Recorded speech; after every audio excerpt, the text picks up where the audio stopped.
말씀은 고린도전서 12장 25절에서 27절까지 말씀입니다.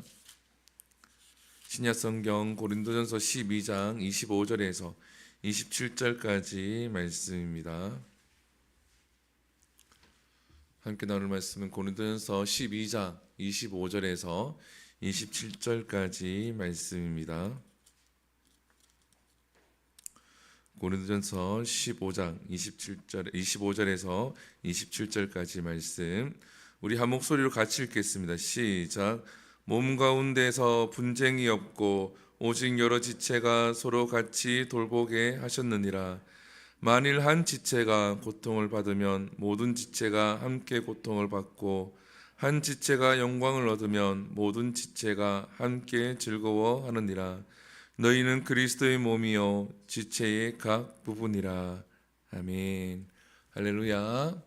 오늘은 공동체를 통해서 들리는 음성이라는 제목으로 말씀을 함께 나누겠습니다. 우리가 계속해서 하나님이 음성이 들리는 삶이라는 주제로 우리가 21일 특별 새벽 기도회를 지금 하고 있습니다.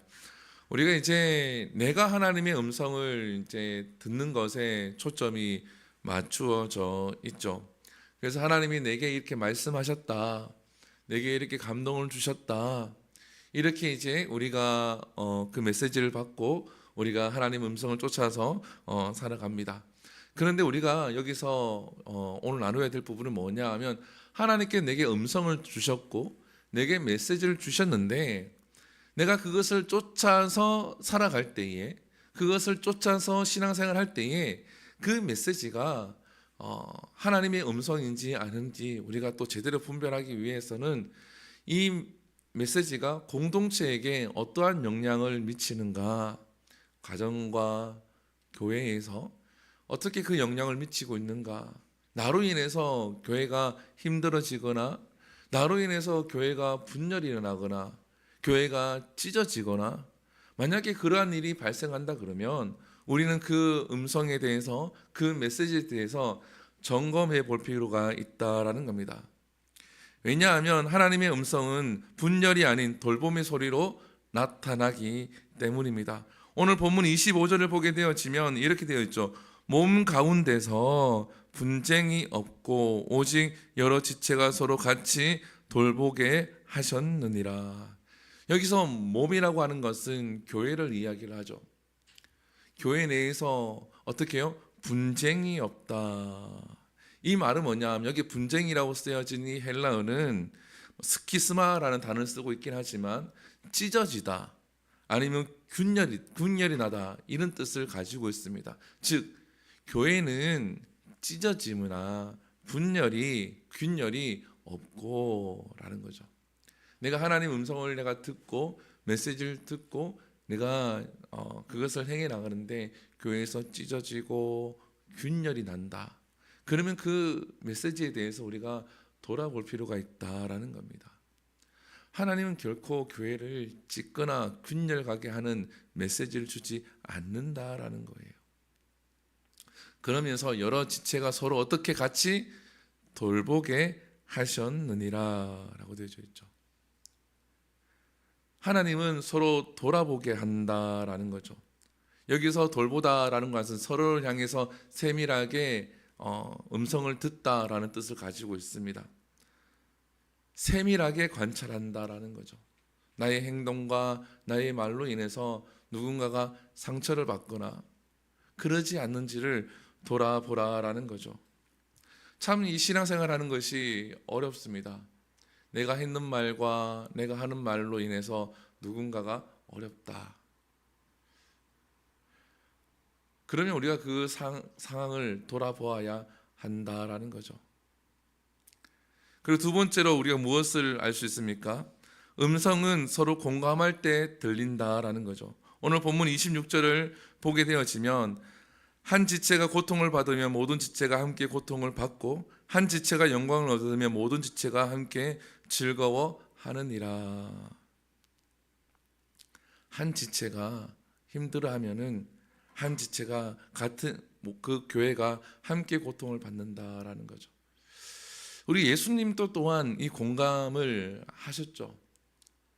나사로가 죽었을 때에 나사로 집에 옵니다. 베다니 집에 왔을 때에 마리아와 마르다가 예수님 앞에 나와서 조금만 더 일찍 오셨더라면 내 오라버니가 죽지 않았을 텐데 왜 이렇게 늦게 오셨습니까? 그랬을 때 예수님께서 마르다와 마리아와 이야기하고 난 다음에 나사로의 무덤에 가죠. 그때 예수님이 어떻습니까? 눈물을 흘리십니다. 물론 살려내시긴 하시지만 그 슬픔에 대해서 공감을 하신다라는 거예요. 우리가 지체의 아픔이나 슬픔에 대해서 공감을 해야 합니다. 근데 여기서 우리가 한 가지 기억해야 될 것은 뭐냐 하면 그냥 공감하는 것이 아니라 우리 몸 자체가 어떠냐라는 거죠. 손가락과 발가락과 다르게 되어져 있지만 신경이라는 것이 연결이 되어져 있죠. 손가락이 아파도 굉장히 온몸이 아픈 것처럼 아프고 발가락이 아파도 온몸이 아픈 것처럼 아픕니다. 눈에 보이지 않는 장기가 아파도 아픕니다. 이렇게 신경이 연결되어 있듯이 우리의 교회가, 우리의 지체가 서로 연결이 되어 있어야 된다라는 거죠. 그래서 아픈 사람이 있으면, 힘든 사람이 있으면 공감할 수 있는 공감의 능력이 있을 때에 하나님은 그 공동체를 통하여서 음성을 들려주실 줄 믿습니다. 가정에서도 마찬가지입니다. 남편이 힘들어하거나 아내가 힘들어하면 그것을 같이 공감해야 한다라는 거죠. 기쁜 일은 우리가 서로 잘 나눌 수가 있습니다. 근데 힘든 일이나 어려운 일을 서로 공감해 줄 때에 그 사람에게 위로가 임하게 되어지고 하나님의 긍휼 또한 그게 임하게 될 줄 믿습니다. 그래서 우리 교회는 공감의 능력이 있는, 서로를 섬겨주고 서로를 보듬어주는 그러한 교회가 될 때에 하나님의 음성을 우리가 듣게 되는 줄 믿습니다. 그리고 세 번째는 서로 조각을 맞출 때에 음성이 들린다라는 거죠. 27절에 보게 되었지만 너희는 그리스도의 몸이요 지체의 각 부분이라 라고 되어 있었습니다. 여기서 각 부분이라고 되어져 있는 것은 전체에서 일부분을 이야기를 하는 거죠. 전체가 있는데 거기에서 일부분이다라는 겁니다. 여러분 성당을 한번 가보셨습니까? 성당을 가면은 이렇게 창문이 있죠. 창문이 있으면 그 창문이 어떤 느낌입니까?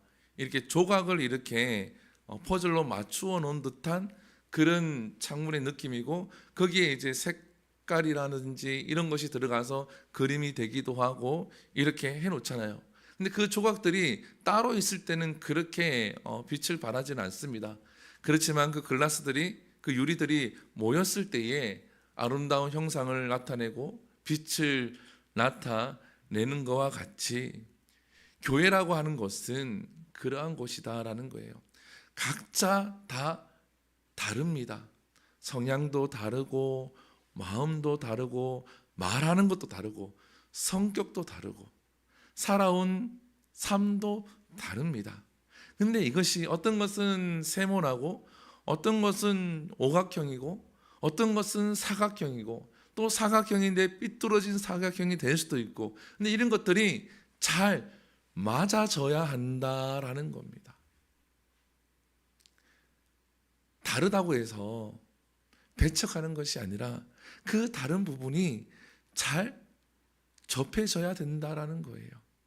그래야지 교회가 빛을 발하고 그래야 교회가 하나님의 음성을 듣고 또 그 음성을 통해서 빛을 발하고 소금의 역할을 감당하는 겁니다. 나와 살아온 게 다르고 나와 은혜 받은 게 다르기 때문에 그 사람을 배척하거나 그 사람을 밀어내게 된다 그러면 교회는 교회답게 세워질 수가 없다라는 거예요. 예수님께서 12제자를 불렀을 때도 마찬가지입니다. 그 12제자가 다 다르죠. 성향도 다르고 직업도 다 다르고. 그렇지만 그 12제자가 나중에는 서로 맞추어져서 복음을 전하는데 제일 먼저 앞장을 서게 되어지죠. 사도 바울도 마찬가지입니다. 사도 바울과 바나바가 전도 여행을 떠납니다. 전도 여행을 떠났는데 어떻습니까? 의견이 맞지 않아서 싸우잖아요. 그렇지만 어떻습니까? 나중에 돌아와서는 서로 화해를 하고 또 각자 전도의 사역을 펼쳐 나가게 되어집니다. 사람이란 존재는 다릅니다. 조각이 다르듯이 달라요. 그러나 공동체라고 하는 것은 그러한 조각들이 모여서 형상을 나타내고 그리고 그 형상을 통하여서 어떠한 그림을 드러내고 빛을 발했을 때에 하나님의 음성이 그 공동체를 통하여서 임하게 되어지고 그 음성이 내게 들리는 하나님의 음성이 될 줄 믿습니다. 아멘이십니까? 느헤미야가 성벽을 쌓을 때도 마찬가지입니다. 혼자 쌓지 않습니다. 솔로몬이 성전을 지을 때도 마찬가지입니다. 왕이 혼자서 성전을 짓지 않죠. 거기에 노세 전문가 그리고 백항목의 전문가가 모여서 성전을 짓습니다. 교회가 세워져 가는 것도 마찬가지입니다. 교회가 아름답게 하나님 일을 감당하는 것도 마찬가지입니다. 절대 혼자서 되지 않습니다. 가정 마찬가지입니다. 아빠가 잘한다고 해서 가정이 평안한 게 아닙니다. 엄마 혼자 잘한다고 해서 가정이 평안한 것이 아닙니다. 가정에도 서로 각기 다른 모양들이 잘 합쳐질 때에 그 가정이 아름다운 가정이 되어지고 하나님의 음성을 듣는 가정이 되어질 줄 믿습니다. 그래서 때로는 내가 좀 안 맞으면 깎여줘야 되기도 해요. 때로는 그 깎이는 과정이 어렵기도 하고 힘들 때도 있습니다. 그러나 하나님 반드시 그 공동체에게 잘 이루어질 때에 하나가 될 때에 음성이 들리게 하실 줄 믿습니다. 그래서 주은혜 교회도 여러분의 가정에도 이렇게 하나님의 음성을 듣는 가정이 되어지고 교회가 되어져서 하나님의 일들을 감당하는 우리 모두가 될 수 있기를 축복합니다. 기도하겠습니다. 사랑과 은혜가 풍성하신 하나님, 우리가 하나님의 음성을 듣는 삶이라는 주제로 우리가 말씀을 나눕니다. 지금까지 어제까지는 괜히 어떻게 해야 하나님 말씀을 듣는지 그것을 분별하는지에 대해서 우리가 계속 나누었다면 오늘은 공동체를 통해서 들려주는 그 음성에 대해서 함께 나누었습니다. 하나님, 이 교회가 분열이 아닌 서로 돌아보고 관심을 가지는 교회가 되게 하여 주시옵소서. 가정 또한 서로를 세심하게 돌아보고 품어주는 가정이 되게 하여 주시옵시고 공감의 능력이 있는 교회와 가정이 되게 하여 주시옵소서. 하나님, 서로의 다름을 인정하고 그 다름이 잘 맞춰져서 아름다운 빛을 나타내는 그러한 교회와 가정이 되게 하여 주시옵소서. 이 모든 것 살아계신 예수님 이름으로 기도드립니다. 아멘. 축도합니다. 이제는 우리 주 예수 그리스도의 은혜와 하나님의 놀라우신 사랑하심과 성령님의 감화감동 교통하심이 하나님의 음성을 듣기를 원하고 그 메시지를 따라서 살아가며 그 메시지가 교회가 하나 되게 하고 가정을 하나 되게 하기를 원하는 주은혜 교회에 나와서 예배드리는 모든 성도의 가정과 그 가정의 기업과 비전 위에 영원토록 함께 계실지어다. 아멘. 우리 시간 함께 기도합니다. 우리 시간 기도할 때에 말씀을 생각하시면서 함께 기도합니다. 이 시간 하나님 공동체를 통해서 들리는 그 음성을 들을 수 있게 해달라고, 하나님 서로 돌아볼 수 있는, 서로 아픔을 공감할 수 있는 그러한 교회와 우리 가정이 될 수 있게 해달라고 우리 기도하신 후에 각자 자유롭게 기도하고 돌아갑니다. 우리 주 한번 부릅니다. 주여